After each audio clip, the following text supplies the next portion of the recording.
Hello and welcome to Quilter Cheviot's Markets Uncut podcast, your weekly insight into the topics and trends that we have been exploring for you here at Quilter Cheviot. Remember, so you don't miss future episodes, please be sure to hit the follow button on whichever streaming platform you're listening on, or by following hashtag QC Weekly Comment on LinkedIn. I'm your host, Chris Scott, investment manager based out of our Glasgow office. And this week, I'm pleased to be joined by Richard Carter, our head of fixed interest research, and energy equity research analyst, Jamie Maddock. Good morning to you both.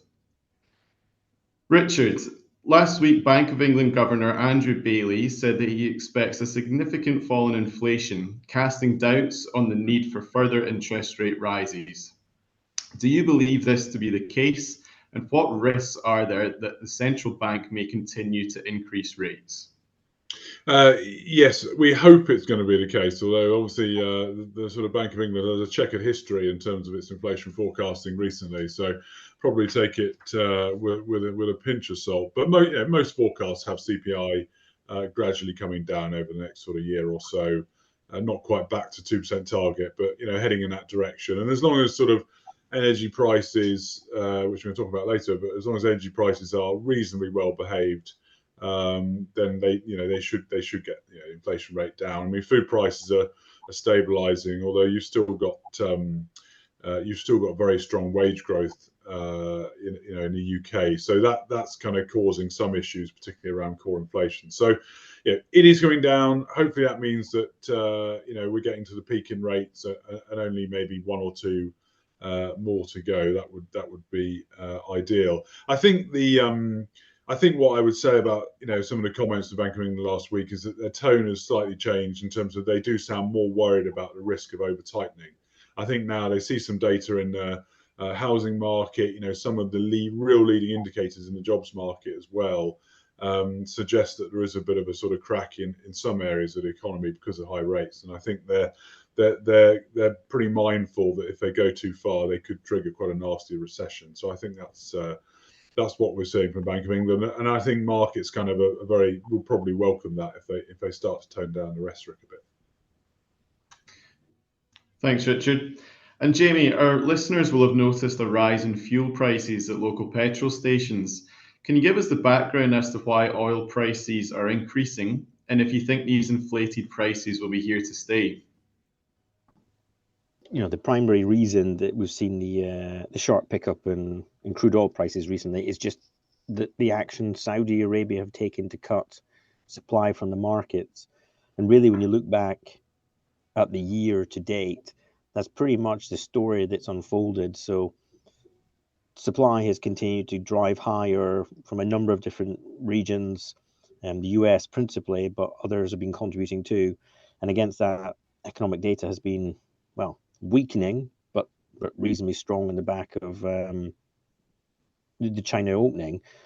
But so it's enabled to ensure that prices go higher for delivering, I guess, Saudi Arabia's ambitions for what they wish to spend on. They've had to cut barrels unilaterally from the market, and that puts them in a bit of a precarious position in the sense that they're the one that been carried the market higher here.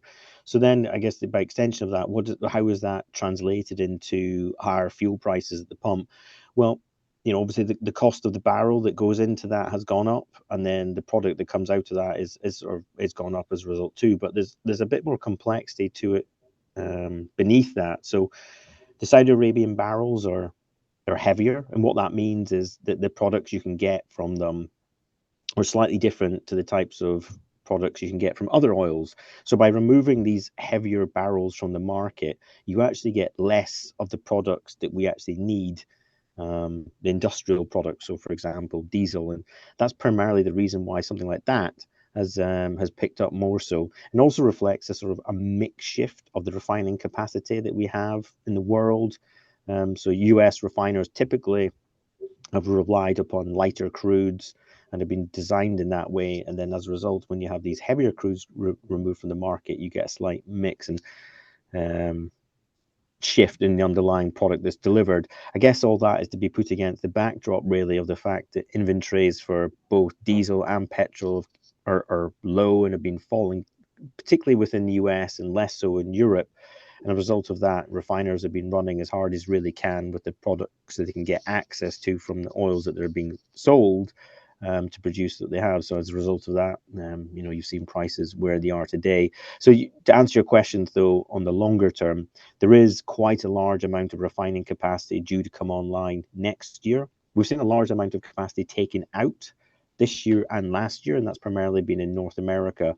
So my view, and it's reflected in the stocks that we hold as well, is that we're not particularly optimistic over the long run of the refined product margins staying at these high prices. Another way of saying that is that I don't envisage prices remaining this high, primarily as a result of a large amount of new supply of refinery capacity coming online next year. So yeah, for the next quarter or two, you could see prices remaining relatively elevated, but I don't see seeing that being sustained throughout the majority of next year and into the long term from that forward.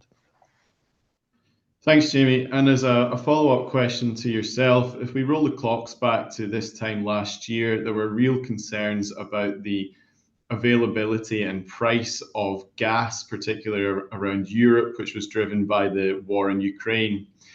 Today, we're no closer to resolution in the war between Russia and Ukraine, but could you possibly give us an update on where we are with the gas situation and where you think prices will go as we enter the winter months?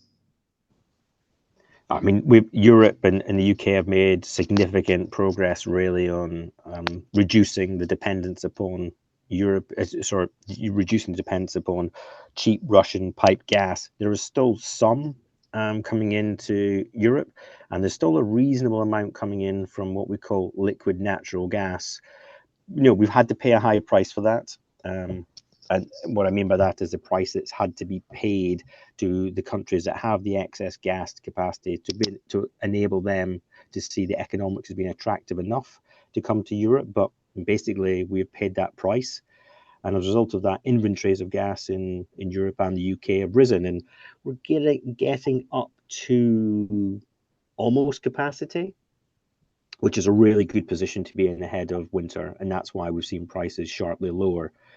The issue, however, is that the inventory capacity that we have is just not designed for the type of gas market we have. So put it in context. If we have a really cold winter, or if our renewables underperform relative to what they ordinarily do, that is going to make a big difference to the amount of inventories we have and the prices subsequent to that. So that another way of saying that is that we have a cold winter, we'll rapidly draw down these very high inventories, and we could very much see sharp spikes in the power prices, well, gas prices firstly, and power prices subsequent to that. I don't envisage it will be quite as bad as we had last year because, like I say, the dependence upon Russia has been hugely reduced. But you never know, and weather is one of those things you just can't have any decent amount of forecasting ability on it.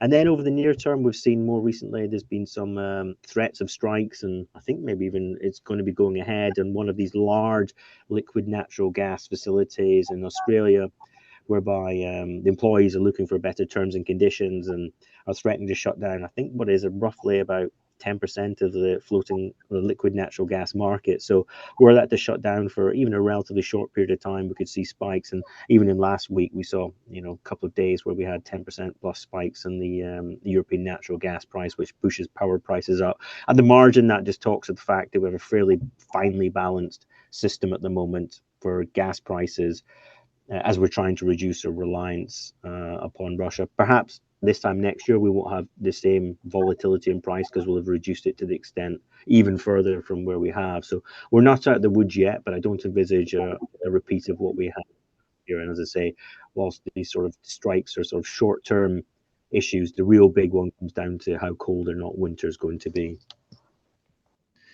Thanks, Jamie. And finally, Richard, this week is set to be a busy one with macroeconomic data, with the latest US CPI inflation numbers amongst the most notable. Can you give us some insight as to what we should be looking out for in the data and what the impact of any worse than expected numbers could be?